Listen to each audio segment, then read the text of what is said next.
Yeah, go ahead. Go ahead.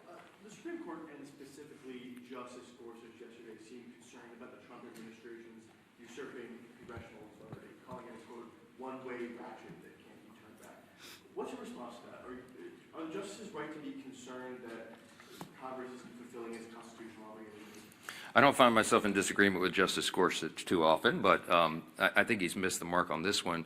First of all, I don't think you should read too much into the questioning that you heard at the Supreme Court. I mean, this is part of judicial review. It's a cherished part of that tradition. I used to be one of those litigators. I did constitutional law, oral argument, and I would have liked to have argued that case yesterday because I think the law is clearly on the side of what the administration has done.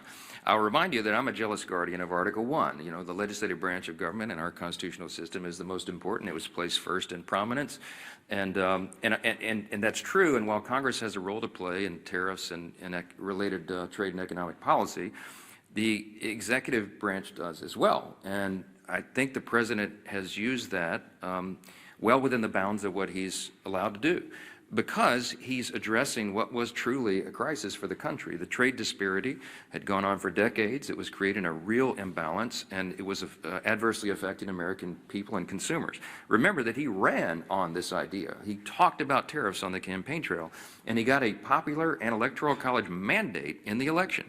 So this is not some surprise. He's fulfilling the promise that he was elected to fulfill, in a literal sense. So I think the court has to give deference to that. I think the court has to recognize the executive is doing what they're doing. He's using tariffs to create leverage in our trade strategy, and it is yielding great results for the American people. And heaven forbid if it were reversed, because it would create chaos, which is one of the questions I think Justice Barrett asked, my old friend from Louisiana. I mean, that was an important question, because it would set back all of the strategy and the trade agreements and a lot of the things that have been accomplished for the people. So in summary, I would say, don't read too much into the questions. This is how the process works.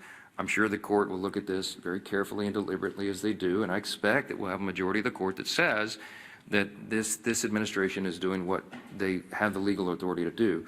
If I felt like the executive branch had overstepped its bounds on trade or on the tariffs or something, I would have stepped in. I mean, that's my job as the Speaker of the House over the legislative branch. I would have done it in my own way, to be candid. I would have gone to the president privately and said, hey, sir, enough. I think you're overstepped the bounds. Let's try to figure that out. I wouldn't have publicly had a big spat with him because it wouldn't have been necessary. But that conversation didn't happen because I believe that what he's done is well within the bounds. And so we'll see what the court does. Yes.